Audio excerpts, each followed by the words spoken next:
And what I've seen as a pattern is that younger candidates are coming in that they're extremely articulate, but they're not saying anything. Mm-hmm. So they have the answer and it sounds really good, but you're like, wait a minute, did you answer my question? Did you? Hold on. What just happened?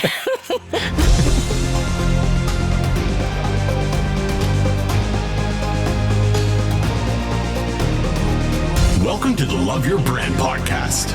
If you're looking for real conversations with real people, you're the right place.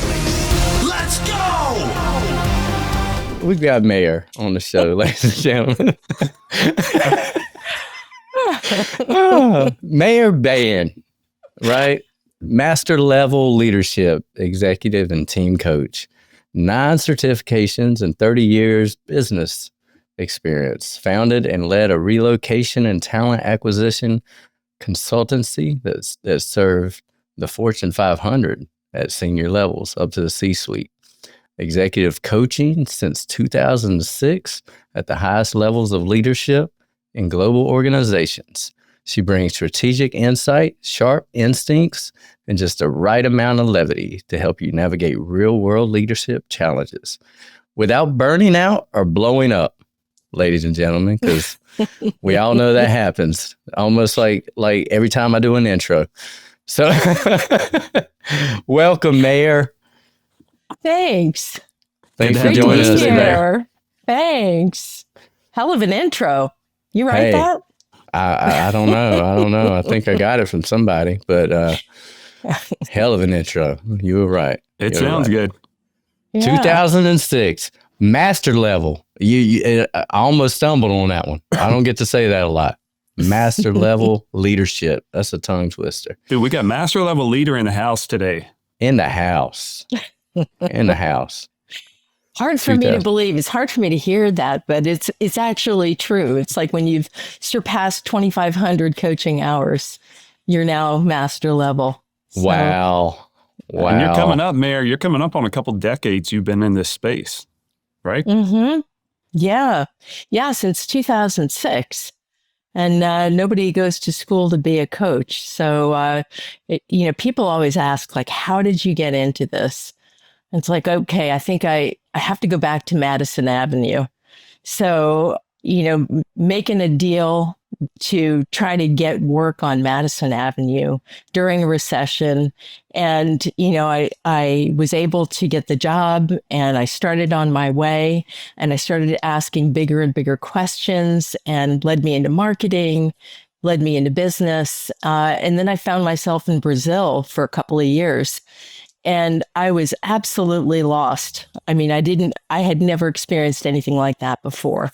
Didn't know the language, had 2 little kids. My husband was flying around different countries, and I really had to figure out how to transition. So the expats helped me. They were amazing. So this group of expat women helped me transition, helped me make it a good 2 years. And after that, we repatriated and I was like, now what do I do? I don't know what my job is anymore because I couldn't work while I was down there. So I started a relocation company just trying to help other people that had been in my position when they were moving to the United States from all over the place. Ignore that guy. Where's the dog? Waiting on the dog to follow. Should be right behind him. So anyway, I'm trying to pay it forward. And this person in HR said, hey, we really need your help. We keep sending people to Cherry Hill, New Jersey, and it's a great place, but not for everybody.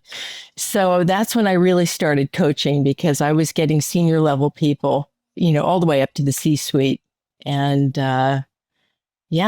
and the core of that was coaching. So Wow. And that's, I guess that's what started your journey, right? Mm-hmm. And it just kind of led into multiple certifications. I know when we initially met, we met on LinkedIn. Mm-hmm. We just kind of chatted a little bit. Jonathan wasn't available, and we were talking about the coaching world. today. And I think I was kind of brainstorming with you. Hey, I'm thinking about coaching, doing this. And I mean, you had a lot of good stuff to say. Like, hey, I've been through it all. It's tough. It's tough nowadays. It's a tough cookie to crack, per se, especially with, with AI coming into the mix.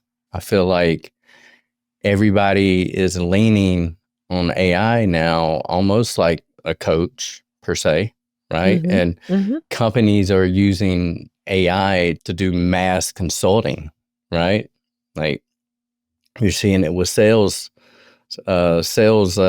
trainers, sales coaching, performance trainers in business. You're on every level, you're seeing that integration come in, but it's missing a lot, right, Mare?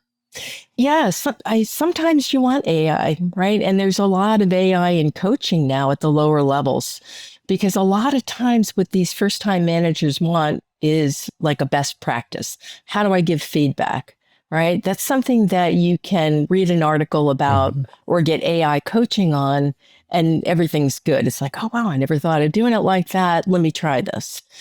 But when it gets to the point where you don't know really what questions to ask, a lot of times people will come into our coaching conversations and be like, I don't really know what I want to work on, but things aren't quite right. And so it's like, okay, let's just have a conversation. And the coach's intuition at that point is what kicks in. And I think that's the main difference. If you really want to be seen, if you want to be championed, in order to be championed, you have to be seen.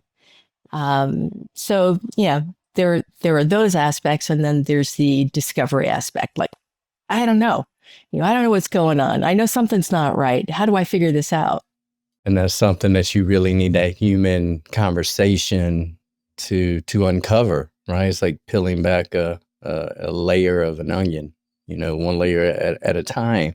With AI, it's more prompting and it's not conversational, and you can't really dig deep and have that human connection. I think what we chatted about also, like in the pre-call, you can input a prompt into AI and it'll spit out an answer to you, but it doesn't necessarily mean it's the correct answer. That's Where right. AI gathers this data is from the web, from online. And so it's pulling all that information and placing it into something for you. So it could be giving you information that's not accurate. And I think that's where there are certain benefits and strengths of AI, obviously with your business. And there are certain places where people depend on it like a crutch, and it can be more detrimental to your business.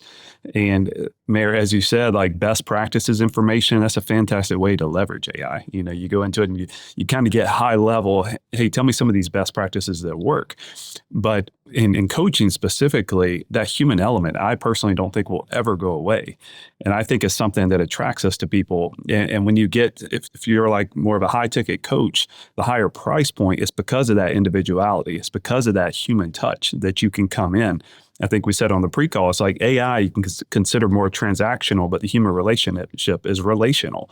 And people, we are hardwired for relationships. When you look at like Maslow's hierarchy of needs chart that we were taught like in school many, many years ago, at the core, after food and shelter and these basic core needs we have, it's like community and relationship. And so, AI is not going to give you that. And so business plan generation is a good way to leverage it, best practices, framework-based guidance, things like that. And, it's really good for like entry level or straightforward scenarios, but it lacks, or a lot of limitations of AI and coaching, which is what we kind of chatted about in the first call. Yeah. And when you think about the higher levels of leadership, which is where I mostly coach, you have big impact decisions. What I was doing just before this call was working through an org chart. There's a complete reorg that needs to happen. We're talking about people's jobs, their livelihood. And the leaders that I work with lose sleep over decisions like that. Yeah. And especially when it's AI related. And so, you think about making a decision like that. I mean, it's high risk. Do you want to just get information generically off of AI to make a decision like that? I don't think so. I mean, it's good as an input, right? Like, give me some ideas about how I might approach this. but then to work with somebody who can actually feel what you feel and realize what that risk is and help you make a decision in the seat with you instead of somebody, just a computer. Mare, you nailed it. I'm saying to feel what you feel. That is human. No technology, no computer is ever going to replace that, and that's the emotional aspect of it. And Jason and I have worked with a lot of brands, and we talk about the power of empathy that comes in with the best brands that win. You have to be both empathetic and authoritative. And so the authoritative aspect of it shows your credibility that, hey, I've won. I have what it takes. I can help you get your business from here to here. But you can't just be credible. You have to have that empathy to where, you connect with your audience and say, hey, I've been in your shoes. Hey, I know those feelings that you have. I can understand the frustration and all that, because that kind of language, when you're communicating with an audience, whether a client or trying to pick up a client, that's the one like fishing that's going to throw that hook out that they're going to bite on and say, hey, Mare, the way you're talking is exactly the problem that we're going through. And so AI is going to spit out some stuff, but it doesn't have that kind of language. And I don't think it ever will. I mean, we're going to get closer and closer and closer, but it's never going to replace that human element. Yeah. And that there's a whole scenario that I hold in the back of my mind about the person that I'm dealing with, all of the things that I know about how they derail and what their tendencies are under stress or fatigue. And then the host of people that are around them. So, nobody works in a bubble, and everything is about the dynamic of the relationship. And so if I can understand who those players are, and I spend a lot of time talking, who is this guy, Jeff? Okay, what's his background? What's his fear? What motivates this person? How do you speak to him normally? And create these scenarios where the decision doesn't get made here, it gets made here. And so all of these things come into play. And I can get there like this. I don't, it's already there in the back of my mind. So when you come in and say, hey, I got this critical conversation coming up, I got this meeting with a board member and they're really against this, but I think it's right for the company, I know where to begin. Absolutely. And I mean, I assume that you can leverage that as well when it comes to talent acquisition, reading your bio and everything. You have a long stint of helping, C-level and companies get the right people, right? So yeah, that's huge too. And AI comes up in this too. This is really interesting because so from the coach's seat, looking at, let's say, the topic of AI, I get to see it across industries, across different roles, different levels, and all of these scenarios. And what I've seen as a pattern is that younger candidates are coming in that they're extremely articulate, but they're not saying anything. So they have the answer and it sounds really good, but you're like, wait a minute, did you answer my question? Did you? Hold on. What is happening? That's really good. That's really good. You said a lot, but you said nothing. Exactly. You filled a space, you ticked the box, but I don't know who you are in relation to this subject or this answer. I don't know where you stand. I don't know how you think. And some of the questions that I help hiring managers formulate are around no-win situations, because I want to know how you think. How do you size this up? Walk me through it. That's so interesting. We just had a guest on, Mike Manilak, Mike from accounting, cool guy, right? That's what? I just add words in, it helps me to remember. Anyway, cool guy, Mike from accounting. He hit his stride. He realized he started developing this personal brand. He just didn't realize it. And he was having these mega interviews with the big 50 where you got to go through 25 interviews. It's nonstop. And he just could not break the barrier. And I think he really just started becoming self-aware and more in tune with who he was. And so when he would have these conversations, he was starting to bring out his authentic self and what he did for fun and hobbies and break the ice and really try to establish that human connection with the other person instead of just regurgitating information and checking the box, right? Yeah. That's how you differentiate yourself when it comes to interviewing. And you're right, a lot of these kids, they just don't, they haven't had that practice. Yeah. You know? Yeah, sorry to interrupt, but there was a thought that came to mind that like now, especially when there are all of these layoffs of these high level, highly trained, highly experienced, articulate people, right? And you have your choice of 25 top candidates now instead of a top 3. How do you differentiate? You have to know who you are.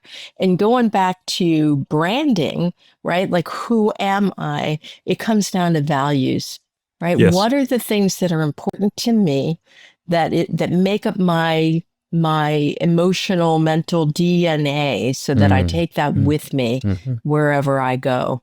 And that's a lot of the work that I do with leaders also. I call it a dashboard, a leader's dashboard, where you begin with the values, your personal values. Then you go into your personal mission and vision. And that it's so grounding because when you're out there looking for a job, you start to try to fit into everybody else's box, right? Like, I want to fit in this company. I want to get the job. And I always tell them, like, know who you are and so that they know if you fit. That's important too.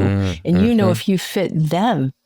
And, you know, then you can go from there. You can talk about skills and expertise and your edge and things like that. But it's important inside the company too. So, that's good. It reminds me when I first got into corporate, you know, out of college and getting my first job, it was like being a people pleaser. I just wanted to get the job. So I would communicate in a way where they would like me, where I would fit in. But it was not me being authentic to who I truly was, and not me trusting that I'm going to show up exactly how I am, who I am, with the core values, with the things that matter to me, with my convictions. If they don't like me, they're lost. You know, it takes, I think it takes a lot of experience, a lot of life to kind of get to that place. And, you know, trial by fire, creating the resilience and the grit through those things, through those failures. The episode we have with Mike, how Jason's referencing, I mean, he mentioned a lot of those failures that he had, where then he finally, it's like a mindset shift. You believe in yourself and you know, wait a minute, I know the value that I bring to the organization. So it's just finding the right one that sees that same value. And they need to know who I am and what I stand for, what matters to me. And so that's like if I'm going in for a job. Now, the same thing goes if you're pitching your services, trying to get more clients. If I'm looking for a coach, I can find you, Mare, I can find other people. And let's say you both have the same, you know, case studies and things that show how you've helped organizations. So I know if I move forward with any of these, it's going to move the needle. You can look at price, even though we always caution against price. If you look for the lowest price, you know, it's a slow death to the bottom of the barrel. And so price should never be a differentiator. But when there's something like specifically like coaching and what you offer, there's elements of the personal brand that are really important to where I want to see, do I jive with Mare? Does Mare support causes that I support, that I'm aligned with? If there's things that are foundational to what I believe in life, what matters to me, and you contradict those, there's no hard feelings towards you, but I'm not going to move forward with you. I'm going to move forward with somebody that's aligned with me just because of that human element. And again, that goes into AI. If we talk about human element coaching versus AI encoded coaching, that you're missing all that. You'll never get that. There's a wrinkle to that, though. I'm going to push back. As your coach, I'm going to push back on that. Push back. So the wrinkle to this is that for coaches, what we need to do is set our own personal agenda aside, right? We don't want to go against our values, right? Because we want to be in integrity with ourselves. But, you know, likes, dislikes, things like that, things that might make up a brand, we have to kind of set aside so that we can actually be there and be in the seat with that person that we're coaching. And so what you hit on that, I love that you said, was that it's got to be like a chemistry. Like, do I jive with this person? And I always say, like, we're going to spend a lot of time together. Do we really want to hang out together? Like, how do you feel? Yeah. How is it? That's I mean, I think going back to Mike, man, I just keep going back to Mike. Great guy, great art. Go check it out. Mike from accounting.com. Anyway, we need to have a spot. We need to have an ad on this episode. The Mike from accounting.com. Oh, he is creative. Just really, really fun guy. You are too, Mayor. You're just. I was going to say, how do I get that spot? That's you're going to get future. You're going to get future spots. I promise, Mayor.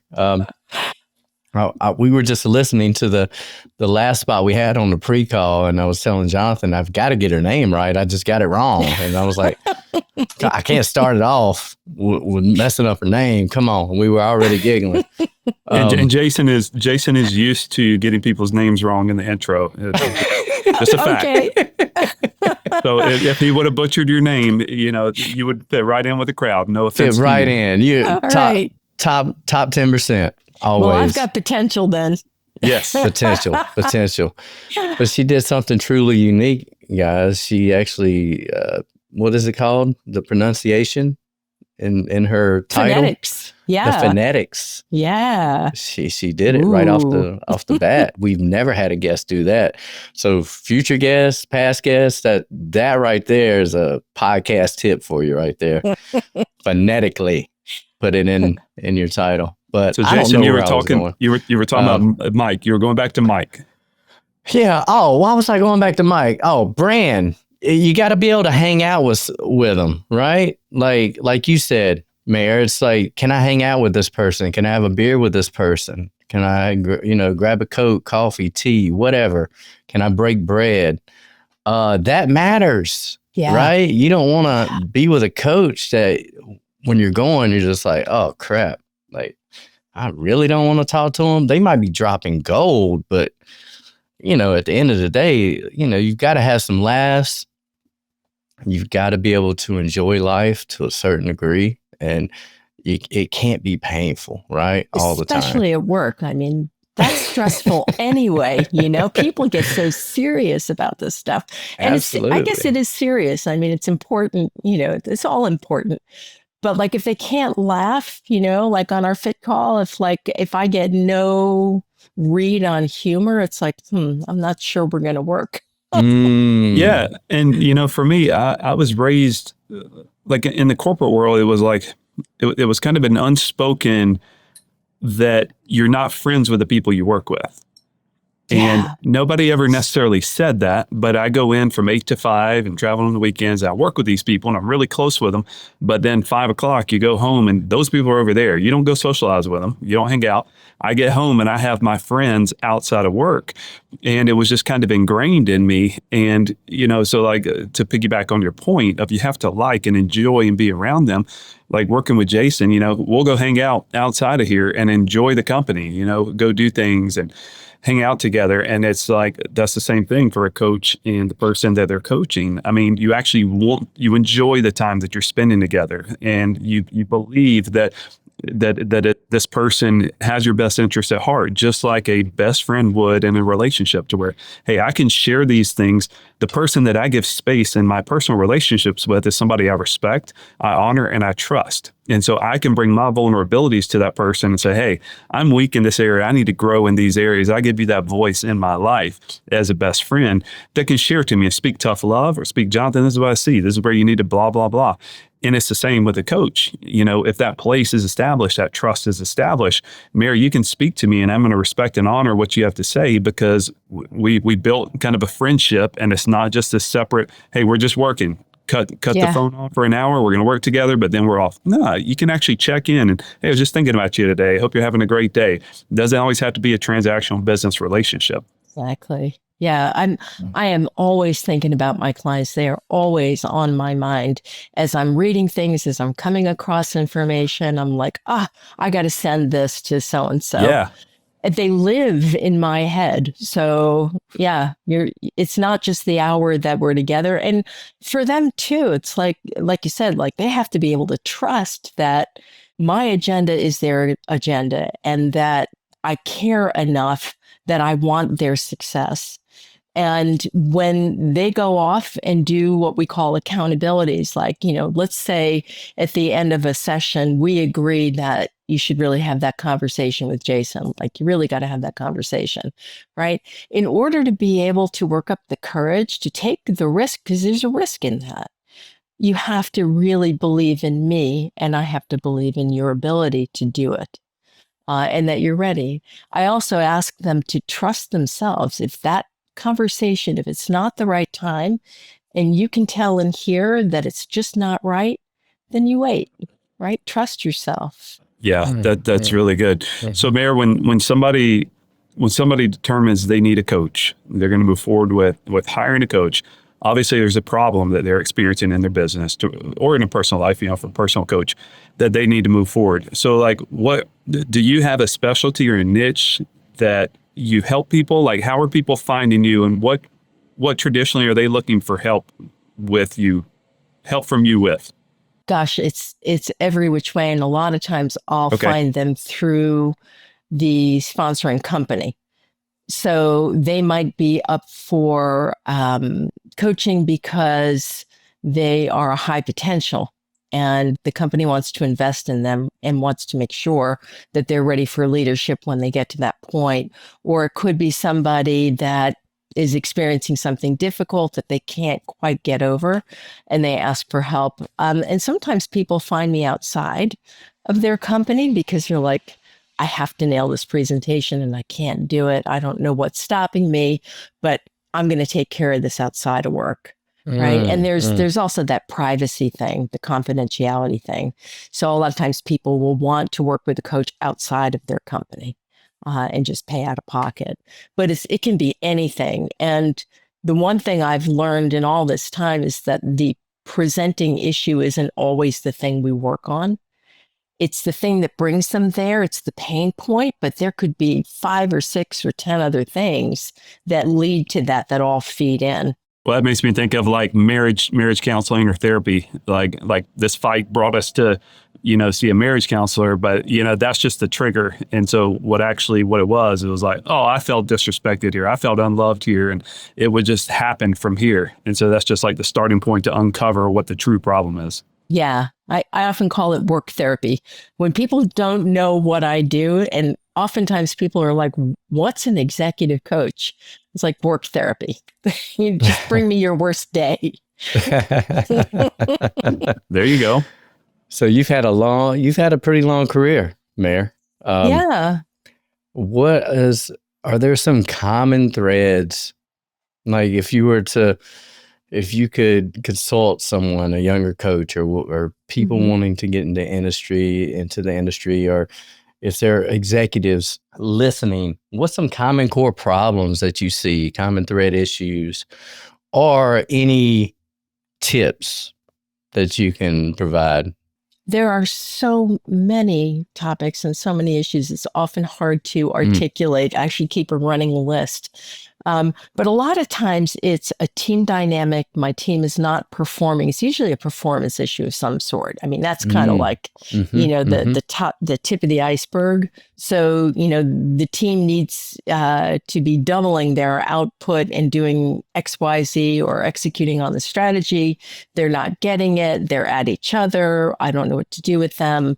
Or there's a low performer, somebody that's, in particular, having a really difficult time and not knowing how to deal with that. That's pretty common. Communication issues. So a lot of times people will be like, I have a number of clients right now that get in the weeds and they can't stop talking.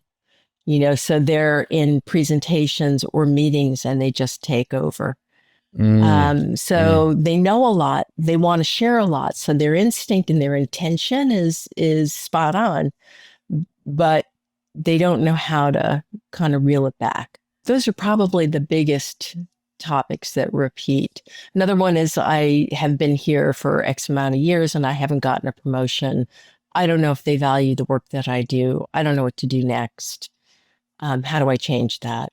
And that could be for any number of reasons. So that's also like one of those tip of the iceberg things before we figure it out. Do you coach both men and women? Oh, yeah. Do you see any differences with genders in any capacity of receiving what you share, how they implement it, the males and females process information and execute it differently? Do you see any patterns and trends? That's a great question. A lot of times it's more cultural, where different cultures hesitate to self-promote or self-advocate. Like some of the Asian culture is really reticent to self-promote and doesn't really know how to take a stand. And a lot of times I'll work with people on issues like that. But gender issues, I guess the thing that I see more than anything with women that I coach is overwhelm. They take on so much, and it's really hard for them to say no. And with men, a lot of times it's overambition, which can really actually hold them back because it makes them less trustworthy. So Good. I don't know if there's any particular tip I can give, because these are kind of multifaceted. A lot of nuances, right? Yeah. It's different. I mean, 2006, it's been a while. Mm-hmm. As of late, because everything is changing. The landscapes have shifted dramatically. You got the political landscape, flat earthers versus round earthers. Everything else, right? You've got so much tension, right? So as of late, have you noticed any more trends lately versus historically, I guess? Yeah, people are stressed out. They're a mess. They come into coaching like, spinning out is what I call that. And I just have to sit and listen until they kind of, calm down. And it's like, okay, let's take a breath. Conflict. That's another big one. Conflict. People are afraid to talk to each other. They're so afraid that they might say the wrong thing, do the wrong thing. They make stories up. In fact, I developed a whole conflict model based on what I was seeing. And this really started to uptick around December, January, February, just coming into this year, where people were like at each other. And so I started to say, okay, what have I seen? So I identified 4 common types of conflict in the workplace. One of them is around the role. So there's an acquisition or merger, all of a sudden, or a reorg, all of a sudden, I don't know what I do. I don't know what my swim lane is. You're taking part of my role and I want that. So there's that kind of a struggle. There's a process. Sometimes just processes change, and AI, how we started talking, that feeds into it as well as reorgs. But sometimes the conflict can just be kept contained at the process level, so let's walk through our process together and ask for what you need and what you're willing to give to get through this. Story is another one. Story, we all tell ourselves stories. And sometimes we believe them. And when we start to believe stories about people, it can lead to real conflict. You start to make things up. And so it's, unwinding what that story is. And then deeper still, and something that could be part of all of these conflicts is identity. So something that I identify with or identify myself as, if that's threatening, it's kind of like you are, right? You are stupid. You are, it's the labels. And that's really hard to shake that kind of conflict. So that sometimes happens when you get something like process, which is on the surface, and you let it fester. Then eventually it becomes stories, and then it becomes identity, and now you got an issue. Well, the whole time you're talking, I just think of marriages. Jason and I are both married. I won't speak for Jason, but with the story, so a practice my wife and I do with that is like repeating back what we heard. And so if my wife says something to me, immediately start making up a story. And so it's like, all right, hold on. I want to, instead of responding to what I believe, I'm going to repeat back what I heard you say was, and then I will list out. And sometimes she's like, that is not what I said at all. And it gives an opportunity to clarify that. And it saves us, a disagreement or tension or having to work through the conflict. A lot of times I forget that the same things in our personal relationships, like a marriage, apply in our business relationships as well. And then the reason kind of asked about genders specifically earlier, like about conflict, because I think, there's so many books about it. Men are from Mars, women are from Venus, and how we're wired differently. And men are so simple, like 2-word answers. And the woman wants to chat for an hour about it. It's like, we want to fix it, kind of a thing. And so that's kind of what prompted my question, because I like to be very fast, very efficient, no fluff, like don't waste my time. If, tell me the wall is white. I don't need 15 minutes of you telling me why the wall is white. Just tell me it's white so that we can move on, so I can be busy. And that probably goes into what you were saying. Like, you're like, people are coming to me, they're stressed. And, stress at an all-time high now. Do you see that, like, social media has contributed to that? Because I think social media is creating a lot of problems in our culture today with comparison or achievement or all these elements. It's just this facade highlight reel that we can look on and be like, well, I should be further along. I should be like Mike over there that's doing X, Y, Z. So do you see social media is contributing a lot to the problems of people you're helping? Oh my gosh, it must be, it's heating up, right? Like it's more and more. And I think more it might be feeding into story and work scenarios, but ambition, right? Accomplishment. Like, I might look at your LinkedIn page and go, wow, how the heck did he do all that? I'm behind. Yes. Right. And you start running a race instead of with yourself, with the people around you, then you start getting competitive, and it's hard to wind back from that. It tends to pick up steam as it goes. And so, social media has got to be playing a role in this. It's got to be. And I think also it must be playing a role in our inability to speak to each other or to know how to have those conversations, because everything is a soundbite, it's a text message or an IM, and a lot of times we have to relearn how to have conversations and not make it short and powerful. But in terms of genders and communication, I think of communication styles like DISC. You ever heard of DISC?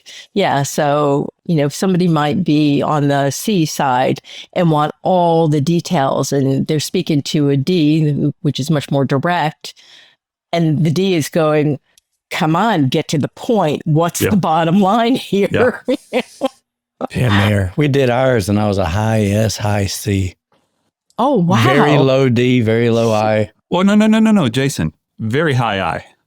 I gotta be. I was playing. I was like, come on, Mayor. If you don't catch this, I don't know.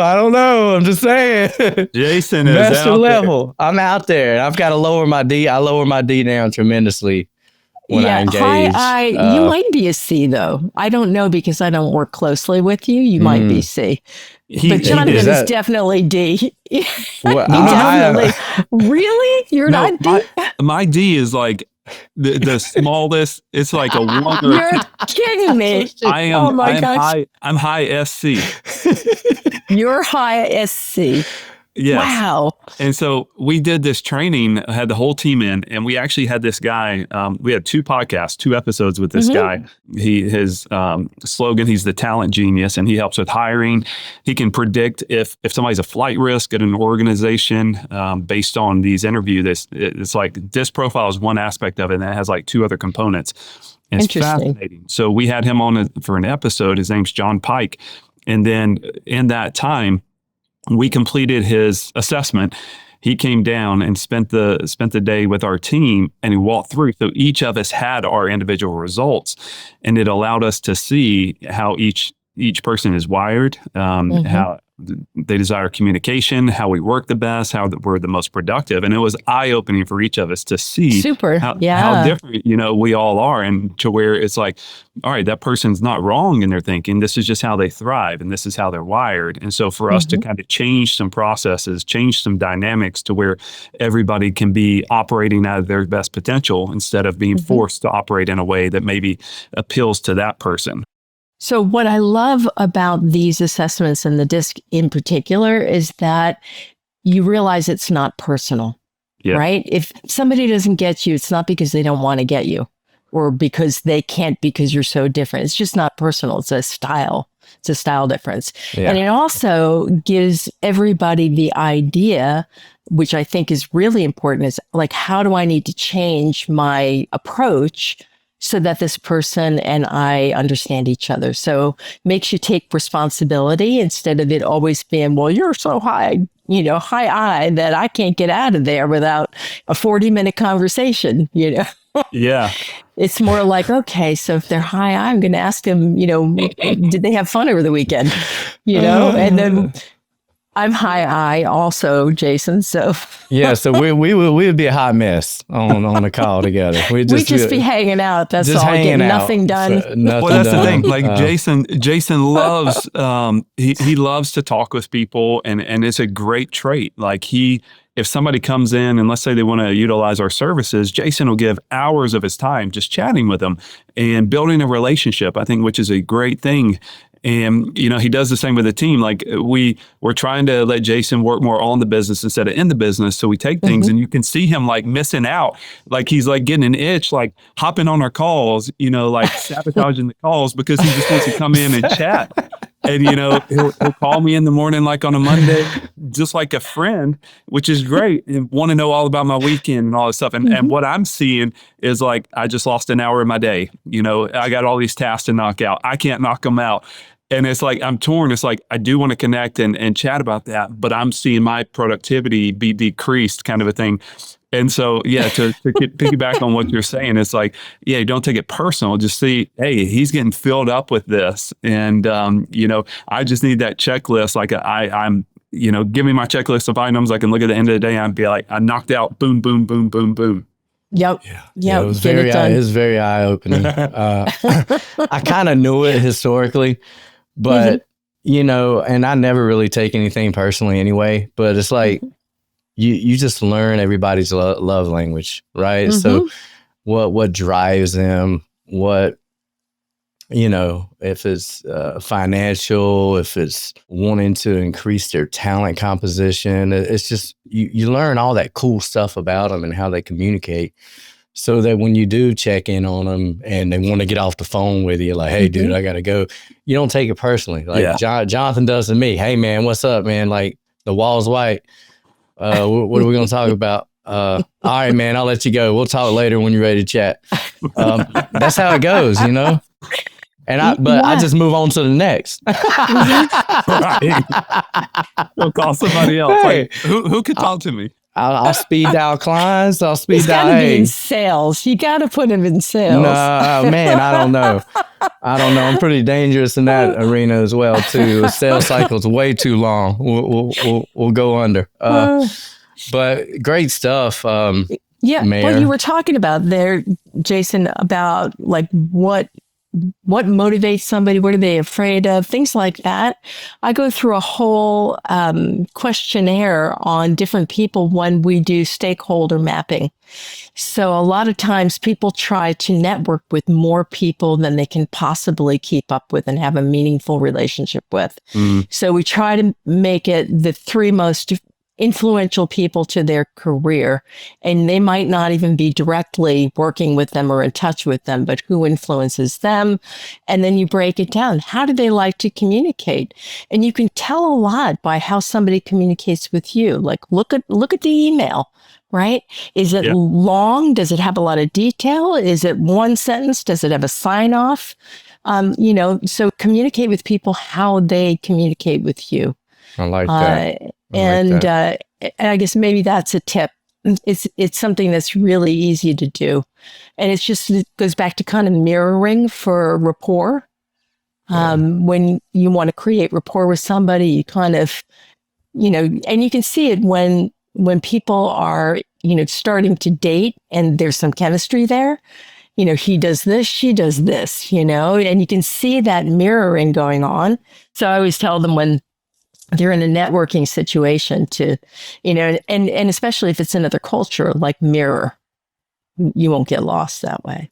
Yeah, I did a talk not too long ago, and one aspect that I was talking about was everything is hidden in plain sight, meaning if there's somebody that you want to do business with or potentially build a relationship with, you can go online, go to their social platforms, and you can tell a lot about a person just by kind of scoping out what they post, what they say, what they comment on. And, if you want to pick them up, not to be deceitful and act like, hey, you like this, I like that too. You have to be authentic, but to be able to kind of determine who people you would write off like, no, they wouldn't be a good fit for me, or they would be a good fit, and start building that relationship. And so often in social media, it's all about what can we post, what can we share. But if you flip that script and go out and kind of be a researcher, everything is out there like you're talking about. You can find out so much about somebody by exactly what you said. I'm the email to where it's structurally perfect. The name, a couple of paragraphs, perfectly spaced sentences with the proper links, and it's very good. And then you get replies back with just like one word. And it's like, you can tell so much, short, abbreviated responses or what this person is looking for. And so that's a good point. And Mare, another thing it made me think of, when we're talking with potential clients or partners, social media has created this realm of false expectations. They see all these successes, but they don't see the hard work, the financial, the support, the time. Back in the day, we were talking about Oliver Anthony, and we were like, wow, where'd this guy come from? He's been playing music for like freaking 15 years. And he finally came up with a song that he was consistent and finally hit it. And there it is. That's what kind of tilted him over to where he was in the spotlight. But you tend to see all these people, like an example, Mary, you're like, wow, they're doing great. They're doing great. But at some point, you got to take an action, right? You got to take a step in that direction, and it's got to be realistic. We try to be realistic with people. Hey, we want to run LinkedIn. Well, that's a big word, right? That's a big vision. Like your company and all your employees want to do an outreach. You start adding up everything, then you're looking at a lot of money, and they don't understand everything that goes into creating brand exposure and brand visibility. There's so much that goes into it, so many levers, so much support, so much time. The 10-year overnight success, right? That's it, the 10-year overnight success. We actually use that in a brief podcast. Okay. That's what we said. It was like the 10 years, you see the overnight success, it's the same thing. Success. I said it right. It's the same thing. We see watch it. That word. That one gives him a fit. Hey, it does. It does. I had to slide the video over just in case there was one in the intro. We'll never live that one down. So, Mare, what we have to do sometimes when Jason and I start laughing, like I see all three of us here on the screen, have to slide Jason out of frame, but I can't see him when he's talking because he's going to see me start snickering, and then he's not going to be able to talk. And he'll snicker with his eyes. I can't hear him. Like that. Yes. Sense. And I'll lose it. And then next thing you know, it's 20 minutes and you just forget about it.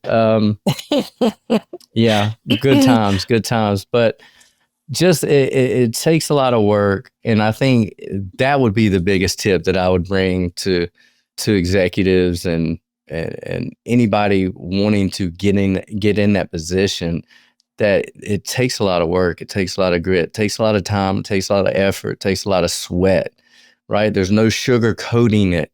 Like behavior change, right? Like, you want to do something differently. Just even one thing can take 6 months, 9 months. And all of that happens not because of the sessions. The sessions are important, but it's the work between the sessions. It's that effort that you were talking about, Jason. It's like the thing that nobody sees.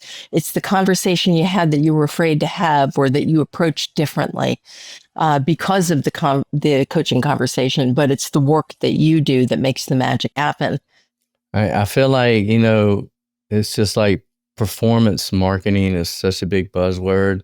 It's the instant gratification. It's like, what can we do now? How fast can we implement it? How fast can we do this? I feel like, it's a common thread along most industries, even performance coaches, right? They're like, hey, can I have 3 sessions and be fixed and get my raise and fire everybody and rehire everybody? They think that's reality. Unfortunately, it's not. Yeah. It's going to take time, right? And then in between sessions, are they going to do the work? Are they going to work on themselves? And you never know, right? Like, I'm just straight up honest with my coach. I'm just like, hey, I hadn't did anything. Like, we could chat, but we're in the same. But I'm okay with that because I've got a realistic expectation that it's going to take me a long time to get there. So, and you enjoy chatting. And I enjoy chatting, so it's a win-win, It's a win-win, we could chat for 30 minutes, have a great time. I mean, some topics you can take care of in a short time. So I like to play beat the clock. I like when like a client comes in and says, "Oh my God, I got 6 different things here. I don't know what to do to work on them." I'm like, okay, let me make a list. Tell me all of them, every single one of them, and I'll keep track and try to make sure we get to every single thing before the end of the session. Because I always want them to feel like they got value. They have some answers. They know how to go forward. But when it comes to, that's more tactical stuff.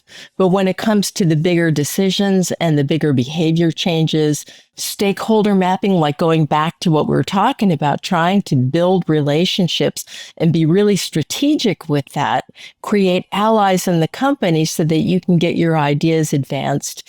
That's longer. That takes some time. Yeah. Adjusting the way you communicate. Can you imagine? I mean, I dealt with HR a decade ago and it was a nightmare. I can't imagine nowadays. Oh my gosh. Like with so much stuff going on, I would get messed up like every which way through Sunday. Well, HR is the last resort. Speaking of HR is the last resort for anybody that I've coached when they have a low performer, because by the time it gets to HR, it is like a big deal. It's a legal issue. It's a performance improvement plan or something like that. That's why they want to take care of it in coaching. Much easier. Well, let's explore this a little bit, Jason. What's going on for you right now? Oh, wow. We were just talking about it before the podcast. Me and Jonathan's extracurricular activity has been pickleball. And he just had he just had 2 days in a row of some pretty competitive pickleball, right? And me, I've been playing basketball, and we had a few meetings a day, and we were just like, wow, we are just drained. Wow, I'm impressed you guys can play and compete and not get injured. I hear like basketball and pickleball. I mean, talk about injury prone, Well, I carry around a few injuries, that's for sure. But I've just learned how to patch them up and keep going. Ibuprofen. Ibuprofen. There you go. A lot of ice, heat, massages. Well, my problem is I still, in my head, I think I'm in my 20s and I'm not anywhere close to my 20s. And when I'm out on the court, I can stay out there all day long. And, energy, like Energizer Bunny, strength never goes away. And then once I step off, it's just like, I feel like I got hit by a train and the recovery is taking a lot longer. And it's just like, people tell us decades ago, like, oh, you just wait till you're this age and this happens. Like, okay, it's really going to happen. And then you get there like, they were right. Yeah. It's a real thing. Are you like that at work too? Do you just like go and go and go and go and like you get to Friday and you're like, what happened to me? Sometimes. Like day-to-day activity, I'd say no. Sometimes there's sprints, there's projects, there's clients that require, more love and attention, sometimes working at nights or weekends kind of a thing. But I have blocked off like the last hour on Friday from 4 to 5 on Friday. I have blocked off on my calendar, like no client calls, because if I have a call with a client at 4 o'clock on a Friday, come Monday morning, I'm not going to remember what we talked about. I'm not going to know what the next steps are, actions. So it's like pointless, because by then I am mentally checked out over the weekend. Yeah. And a couple times, that happened before he blocked it out. And Jay Hill was just like, what? What? I'm like, dude, we getting old, man. You can't remember last Friday. And now, we have AI software that records all of our calls, and which is super. If we go back to AI, that's something where AI is super beneficial and helpful.